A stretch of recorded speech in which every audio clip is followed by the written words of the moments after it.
everybody, and welcome to Garden Style. Well, I'm here for another fall container, and this one happens to be located on my back deck. It is also going to receive full sun. So if you've been following me for a while, you'll know that in a lot of my large containers, I'm starting to replace a lot of just annuals with more evergreens and perennials.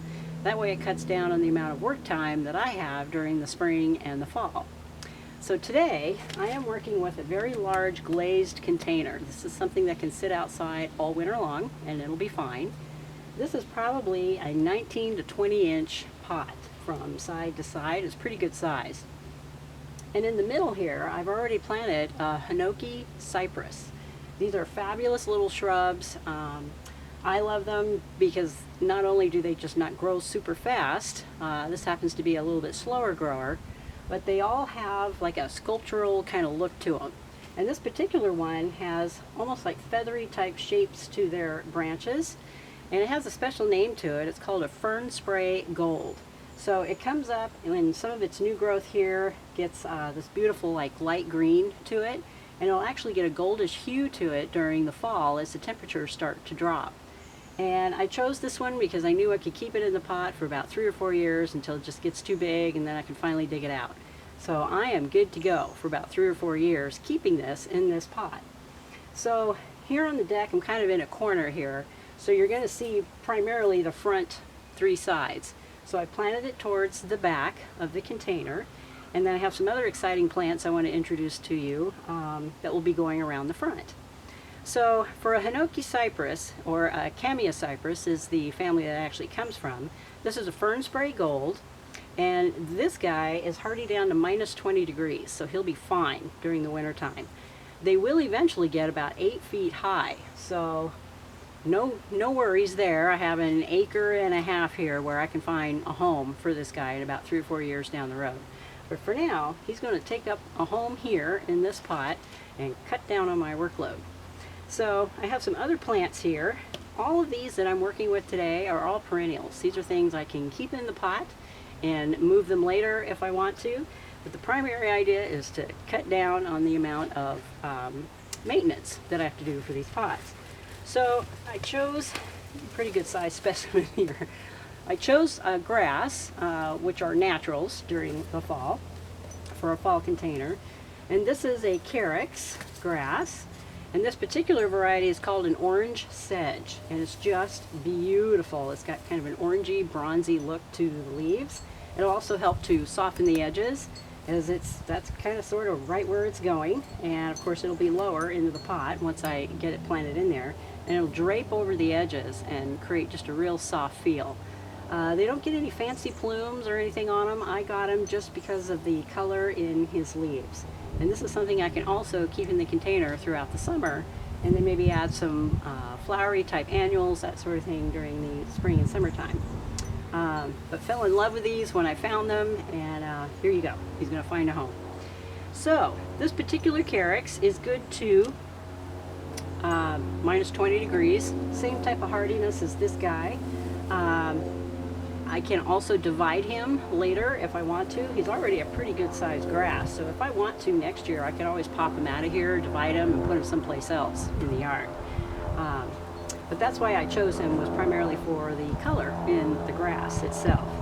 And then for some flowers I chose a gaillardia. Isn't he pretty? And this is called Arizona Sun, and they're kind of an orangey red in the middle with the yellow tips to it. And as you can see, he has lots of buds on him here. And this guy will keep on blooming until the first really hard frost. So I chose him because he looks very fallish, and he'll also end up here in the container. Now for hardiness, this guy is hardy down to minus 40. So those of you who live in Minnesota, Wyoming, any of those northern, midwestern type states that get really cold winters, this is a really hardy plant for you guys. And of course very hardy for us here in the Northwest. The biggest thing you want to make sure they have is full sun and very good drainage. They hate wet feet. And so does the Hinoki and the grasses, for that matter. Just make sure you're putting in a potting soil that has really good drainage in it. And of course, in this container that I'm putting it in, it also has good drainage in the bottom of it. But that will last me all the way up until a really hard frost, probably until November.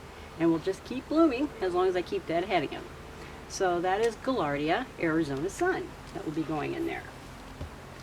And then I wanted to mix in a little bit of purple or blue, and these are the asters that you always see at a lot of your nurseries during this time of the year that offers you the purple that you're looking for. But I love their little purple fringy type flowers. They just get loaded with blooms and buds. And this is another one that'll just keep on blooming until the very first hard frost. And this guy is good down to minus 10 degrees. So another really hardy perennial.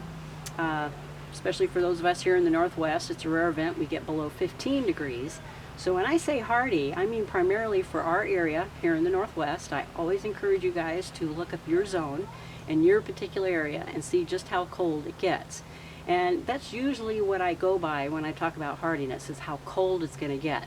But it's also a really good idea for those of you who live in warmer climates, like Southern California, Florida. Look up your zones and these plants to make sure that they're going to be okay in your area. Okay, so there's asters, and this one's called woodland purple. There's also a woodland pink that you can get in these flowers.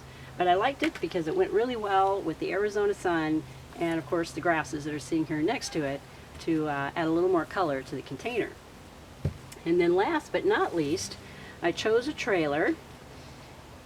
And this is a really, really neat trailer. Look at that, it's already going to town. And this is considered a ground cover, but you can also use it in containers. In fact, I love it in containers. This particular one doesn't have yellow flowers on it, but they do get tiny little yellow flowers all over them.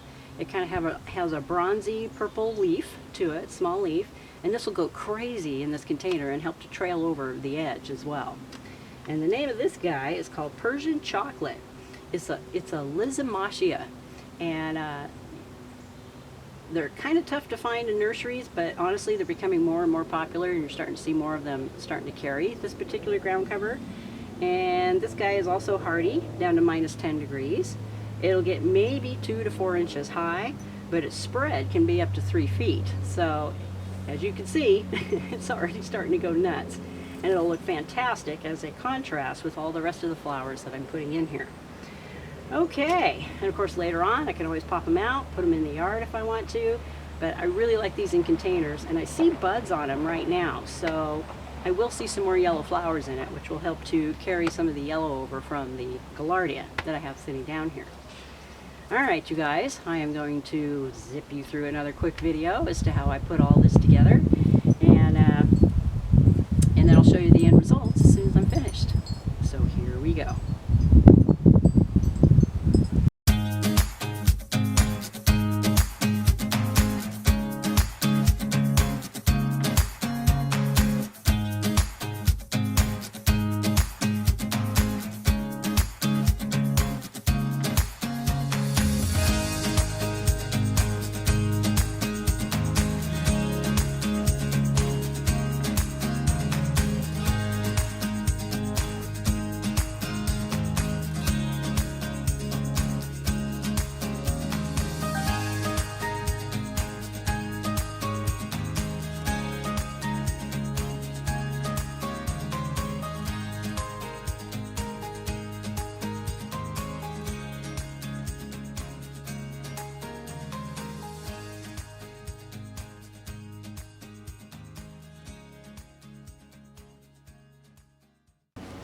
Alright you guys, so another finished container. I just found out that this carex is really large, so I kind of had to part its bangs in order for you to see some of the flowers.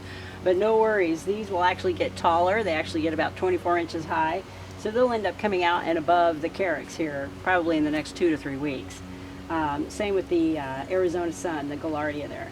But just love the softness and how it feels like fall. And of course it's way better than seeing dead annuals. I just pulled out a phlox and some other calibrachoas and petunias out of this pot that looked really sad. So it's nice to see something fresh, and it'll actually hold me over until next spring. I will end up cutting some of these back during the winter time, but I've still got the evergreen Camea cypress, Hinoki cypress here in the back, as well as the sedge and the ground cover that will definitely hold its place until next spring. And then I'll just start filling in, or I may just pop some of these out and move them somewhere else. All depends on the mood once spring appears. But for now, I am set, and I don't have to look at empty pots during the wintertime. All right, you guys, of course, if you have any comments or questions, you can leave those in the description box down below, or you can get a hold of me at gardenstylenw.com or on my email at gardenstylenwest@gmail.com. I apologize if you hear some background noise. We've had some beautiful weather here. Everybody is outside. Everything from chainsaws to lawnmowers to airplanes. It's been really hard for me to find a quiet time during the day for me to get this done. So, hope you enjoyed this video, and of course there's a lot more coming. I'm going to be focusing a lot more on evergreens as we're starting to creep more towards the holidays. And this is actually the perfect time to start planting evergreen shrubs and trees, as well as deciduous trees like beautiful maples, burning bush. There are so many things we can start planting now here in the fall. And just a little reminder to give your lawn one last feeding. Winterizer lawn food is a really good thing to do. And I've been busy edging beds and cleaning things up until, you know, the great fall comes when all the leaves start to drop. But the more you can get done now, when you have beautiful days like this, the easier it's going to be for you by next spring. All right, you guys, hope you're having a fabulous fall. We're having fabulous weather here. I hope you guys are too, and we'll definitely talk soon. Bye for now.